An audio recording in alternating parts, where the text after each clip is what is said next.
בוקר לך, בשנת תרל"ח, את קציר הענבים יצאו מיפו על סוסים. חמשת הרוכבים, שטמפר בה וגוטמן בה וזרח ברנר ויואל משה סלומון עם חרב באבנר. איתם רחב מזרקי הדוקטור הקסום לאורך הירקון הרוח שר בקנה הסום. שלמה בנימין, מנהל מחלקת התעשייה. כל אזורי התעשייה. אני שומע עליכם דברים טובים. פקטור, כל אזורי התעשייה? כל אזורי התעשייה בפתח. מישהו אחראי תעשייה. הנה חגית, הסגנית. אז נדבר איתו. את מצולמת למערכת.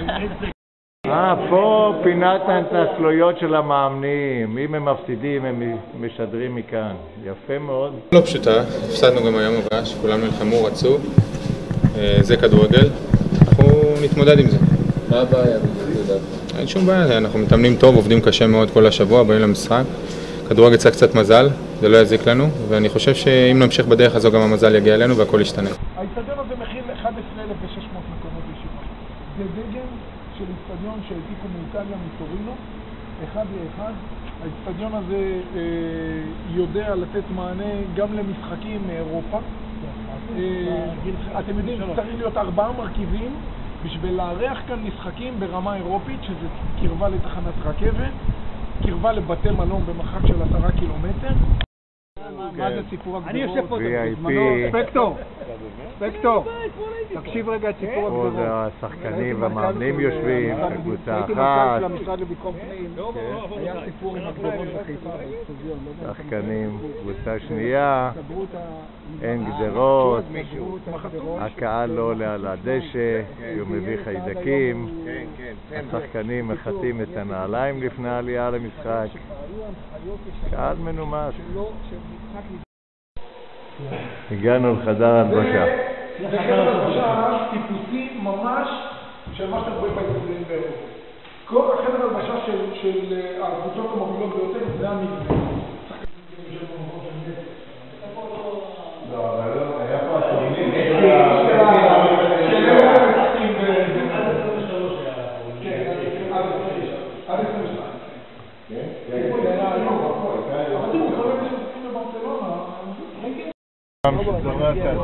ממשיכים את הסיור באוטובוס קטן, סיורים מאלפים, ופתח תקווה השתפרה בצורה כזו שכולם נוהרים לפתח תקווה. מה קרה לו? שאנחנו נמצאים באזור שנקרא קריית אריה. שנת הקמה של אזור התעשייה זה משהו כמו 1924, שהמפעל הראשון היה מפעל טליתות, המפעל השני היה מפעל לשוקולד, והשלישי היה מפעל לקרח. הגענו בקודק. רגע, אבל לא הצגת לנו אותו לתמונה. את מי אנחנו רואים? מנהל הבניין. רגע, קוראים לזה בניין קודק? לבניין קוראים בניין קודק? כן. הבנתי. שהמעליות יהיה פה זה פה, עם החדר אוכל יהיה שם. ראשון, תכננו מה יהיה בפנים, ואחר כך הלכו לעשות את המסגרת. בגלל זה עבדו פה שני אדריכלים, אדריכל פנים ואדריכל חוץ. אחרי שהאדריכל חוץ גמר לבנות מה שרצינו, מעבדות, אופן ספייסים, חדרים, אז הלכו בנו. זאת אומרת, שימו לב שהבניין הזה לא דומה לשום בניין פה באזור. לא גדול, לא קטן, לא מרובע, לא משושה.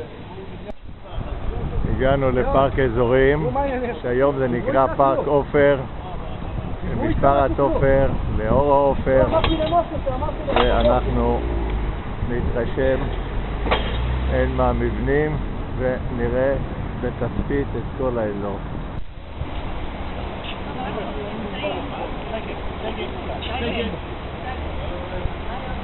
רגע, דברי על הרמקול. אנחנו נמצאים עכשיו בפארק אזורים לשעבר, פארק עופר היום. זהו פארק בעצם שבארץ אחד הראשונים שהוקמו בקונספט. ולקחו מודלים של אירופה, של ארצות הברית, והקימו איזשהו פארק הייטק שמכיל פה בסביבות ה-36 חברות. הם חנו בלב ביצות וסרח, ועל גבעה קטנה טיפסו לראות את הסביבה. יוסי קבע את הפארק.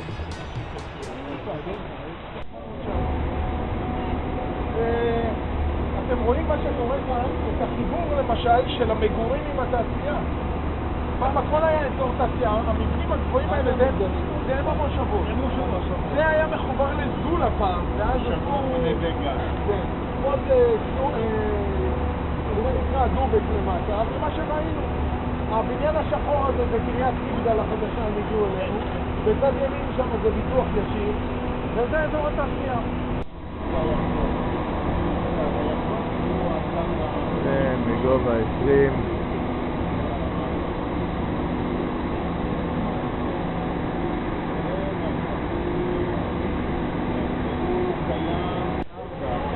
פה אנחנו רואים משרד התחבורה, זה כביש 4. זה לא לרגע, זה רמת החייל. איזה יופי, איזה יופי. שנקרא על שם פרקור היה צייר ומסל ואומן, ובכניסה אתם תראו את ההנצחה שלו. זה מה, יסודי? זה יסודי, 12 כיתות, צריך לבנות עוד 12. יש פה מגרש גדול, את הבית ספר הזה פתחנו לפני 3 שנים. סליחה, לפני 3 שנים, כשהשנתיים הראשונות היו בקרוונים. כולל מרחב מוגן, לא הייתה לנו ברירה פשוט, עד שקיבלנו את ההרשאות ממשרד החינוך.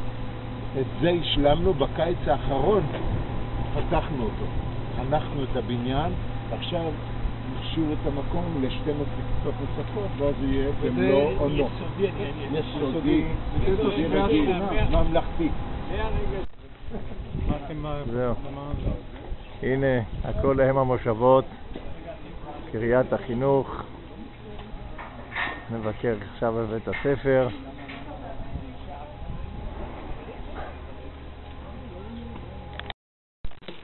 אבא שלו נספה באושוויץ, והוא הגיע עם מזוודה מכחול, מחברת של איורים שלו, וזה הגיע למדינה. כל הבולים, כרזות, הכרזות, הזורעים בדימה בריני, אתם זוכרים את הגן החיות שהיה בתל אביב? בואו לגן החיות, זה הכרזות, אל-על, ארקיע, אני אראה לכם פה. ואנשים לא יודעים כמה דברים הוא עשה, המון דברים, ולי שבאתם זוכר שהזכרנו שהרומן התחיל, היה רק חול וחול. כלום לא היה פה. לא שיטת שקד, יש לנו לוקינג גיר, יש לנו גירים אנתרופוסופיים שאיתם מורה בצער בהרבה מקומות עכשיו יעשו לנו נתינה ככה. יש לנו כאן, אתם רואים מעץ, אנחנו מחפשים את החומרים של הצבע. רגע, איזו כיתה זאת? איזו כיתה זאת? אתם לא יודעים. שקד. למה שקד? אתם כיתת שקד. אתם כמו בקיבוץ, אתם יודעים? גם בקיבוץ לכל כיתה יש שם. חדר לימוד לחשבון ושרה. כן, זה מזבת, כאילו, זה היה של חשמל, של כבל של חשמל, כל הדברים האלה, זה מהמשטחים האלה, משטחים, זה פשוט... בד, רגע, מי בונה את זה? אני ישבתי, אני מאוד מעורבת בכל הדברים של התכנונים, ישבתי עם קבוצה. הנה חדר מורים.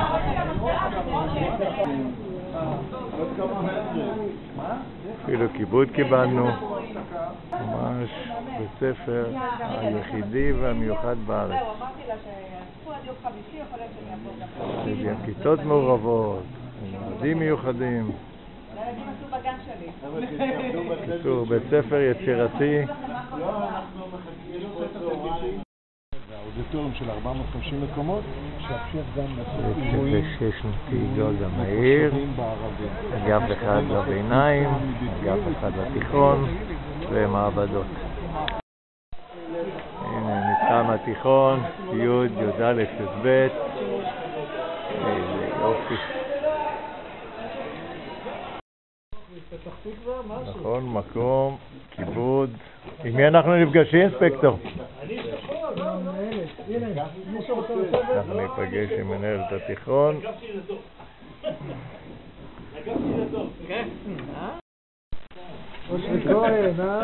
הנה מנהלת. רגע, אתה מנהלת רק של התיכון או גם של הביניים? של כל המתחם. כן, תוכניות הלימודים שלהם היו ככה לא ברורות. כן, הרבה שנים פה היו חטיבות לבד ותיכונים לבד. כן, זהו. אחר כך השתנה הקונספט במטרה לשפר את הציונים, את ההישגים, במטרה ליצור קשר בין התיכון לבין החטיבה, גם בתכנים וגם במעבר של התלמידים. התחילו לייצר את המבנה הזה שהוא מבנה שש-שנתי. מנהל התיכון הפך להיות מנהל השש-שנתי של כל הקומפלקס, ואת הדרג של מנהלת הביניים השאירו. כמה מעבדות יש פה? יש פה 6 מעבדות, ועוד חדר תקשורת. פה זה כימיה, לא? חדרי מחשבים במבנה. מי מספק את החומר למעבדות? יש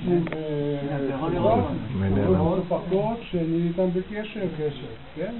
מנהלת נותן לו כסף ואני מזמין מה שצריך. כן, סיימנו את הסיור, חוזרים למסעדת וינו, לאכול ארוחת צהריים טובה, ומה נאמר או מה נדבר? תמיד חשבנו שפתח תקווה זה פתח תקווה. שוכחנו לדעת שהתפתחה בצורה מדהימה.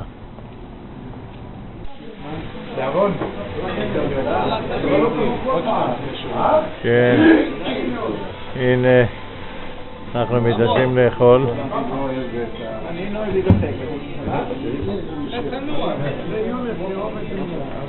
מה? אני מבקש, כן המפקד, כן נשמה שלי. הנה המנהל. העיקרית כל אחד נבחר לו מה שהוא רוצה. רק בריא אפשר לראות אותי. שתייה מה תוציא? אני רוצה בירה. גם אני בירה. מי זה בירה? אני או יולד? לא, אני לא בירה. אתה שותה בירה? אז בוא שב ואולי כאן שיפמן. מי יושב? מתחילים לטרוף.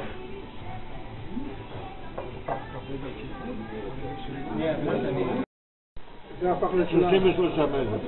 הבעיה היא שבמשך הזמן כמה בנדיטים לא הסכימו לעבור, לא בשלם, אבל בנינו חלופות והעברנו אותן עם שילוב של משרד השיכון. קיבלו משכנתה 97 מטר. 97% משכנתה הייתי מארגן להם.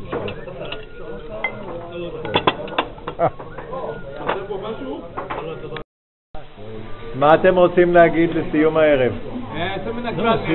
אנחנו מבקשים סיום נוסף.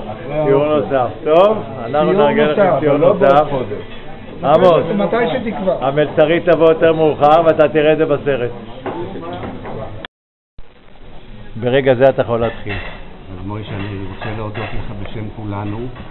היה סיור יוצא מן הכלל, מאלף, גם באלף וגם בעין. תודה רבה, אני מאוד נהניתי וגם לי היה כיף לראות. אני רוצה להוסיף נקודה למחשבה. אשתי זועמת עליי שאתם הולכים לטיולים כאלה מעניינים כמו... בלי אנשים. ואתם לא מזמינים אותנו. רגע, שימלה. שימלה. תאמין לי. וקטור, עוד סיבוב אנחנו. אתה לא... עוד סיבוב, אין בעיה. שייקה, אני מציע, אבל לא בגלל לחובה. רגע, יש לי תשובה ראשונה. הנכד בא אל האבא, אל הסבא, ואומר לו, מה, סבתא מתה היא בגן עדן? הוא אומר לו, לא, מי שבגן עדן זה אנחנו. אז רגע, מה קורה בפעם הבאה? שמעתי סיפור טוב, אתה שומע? אבל אנחנו לא יכולים לעמוד בסטנדרטים האלה, אני כבר מודה. באיזה תאריך? עמוס, שמעתי סיפורים... אספקטור, כל הכבוד מאיתנו, ועורך הסרט. אבל את הסרט שלי אתה תקבל, זה התודה הכי טובה שאני יכול לתת.